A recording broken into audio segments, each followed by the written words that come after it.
Hey everyone, and welcome. Today, we are diving deep into the world of epigenetics to talk about a really cool technique called MeDIP-seq. You know, if you've ever wondered how scientists can map out all those subtle chemical changes that tell our genes what to do without actually changing the DNA code itself, well, you are in exactly the right place. Let's get into it. So here's our game plan. We're going to start with the big picture, the epigenetic code itself, and then we'll zoom right in on MeDIP-seq. We'll look at how it works, what it's good for, what its limits are, and finally, how you can actually put it to work.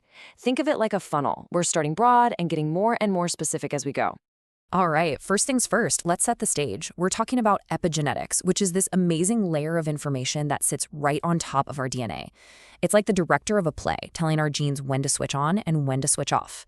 And one of the star players in this whole process is something called DNA methylation. So what exactly is it? Well, imagine your DNA is a giant instruction manual. DNA methylation is basically like adding a tiny chemical sticky note, a methyl group, to one of the letters, usually a cytosine. Now, this little tag doesn't change the letter itself, but it acts as a powerful signal that totally changes how that instruction gets read by the cell.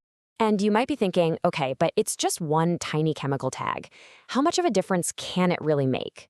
Well, as it turns out, the impact is absolutely huge. And here's why it's so important.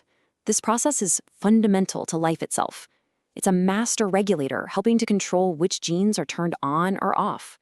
It guides everything from how an embryo develops to how our cells become specialized, like becoming a skin cell or a brain cell.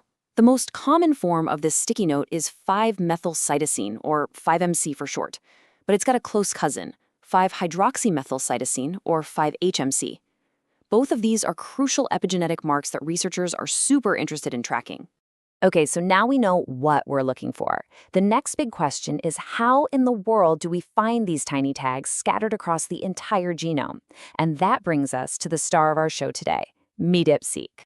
This table really gives us a nice map of the main ways to analyze methylation. You've got methods that use enzymes to chop up DNA differently depending on whether it's methylated. Then there are methods that use chemicals to actually change the DNA letters. But we're focused right here in the middle, affinity enrichment. MeDIP-seq uses what's called a pull-down method, which is kind of like going fishing, but you have a special bait that only the methylated DNA will bite. Let's break down that name, because, yeah, it's a mouthful. Methylated DNA immunoprecipitation sequencing. But the idea behind it is actually super elegant. You use a special antibody that acts like a tiny, powerful magnet. This magnet is designed to grab onto only the bits of DNA that have those methyl tags. Then you just pull those bits out and use modern sequencing to read them, which lets you create a map of exactly where they came from in the genome. All right, let's get into the nitty-gritty. How do we actually go from a biological sample in a tube to a beautiful, detailed methylation map on a computer screen? It's really a two-part journey. What happens in the lab, and then what happens in the computer. So first, in the lab, you take all the DNA from your sample and break it up into smaller, more manageable pieces. Then comes the magic step, the immunoprecipitation. This is where that antibody magnet we talked about does its job, pulling down only the DNA fragments that have the methylation marks. These captured pieces are then prepped into what we call a library and loaded onto a high-throughput sequencing machine. Once the sequencer has done its thing and spit out millions of short DNA sequences, the bioinformatics pipeline kicks in. First, all those sequences, or reads, are mapped back to a reference genome to figure out where they belong. Then, the software scans for peaks. These are areas where a whole bunch of reads piled up, which is a strong sign of a methylated region. Finally, these peaks get linked to specific genes, which lets us do some really powerful analyses to see which biological pathways are being influenced by these methylation patterns.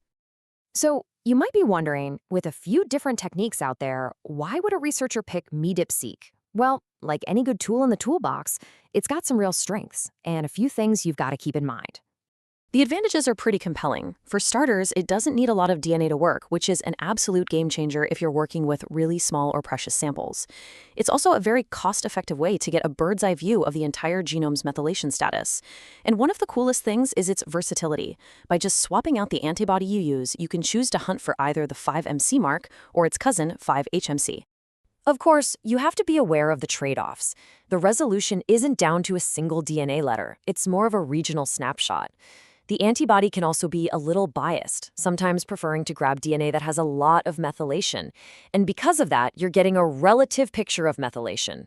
Is this spot more or less methylated than that spot, rather than an absolute precise count? It's also pretty interesting to see how this tech has evolved. MeDIP-seq actually grew out of an older method called MeDIP-chip. The chip version used microarrays, which meant you could only look at predefined spots on that chip. By replacing the chip with seq for next-generation sequencing, the whole game changed. Suddenly, the entire genome was open for discovery. It was a massive leap forward for sure. So, what does this all mean for a researcher in the lab? It means you can start asking some really, really big questions. You can ask, how do these epigenetic marks shift and change as an organism develops? How does the environment leave its fingerprints on our genome? What are the key epigenetic differences between my control group and my experimental group? MeDIP-seq is what generates those genome-wide maps that are essential for answering these kinds of questions.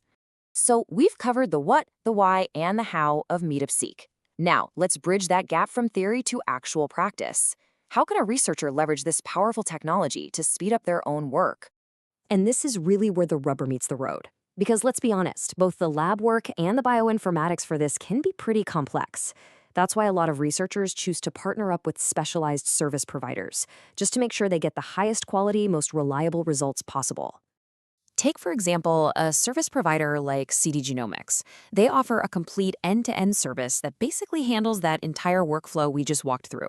This means a scientist can stay focused on their biological question, while experts handle the tricky sample prep, the sequencing on top-tier platforms, and all that complex data analysis.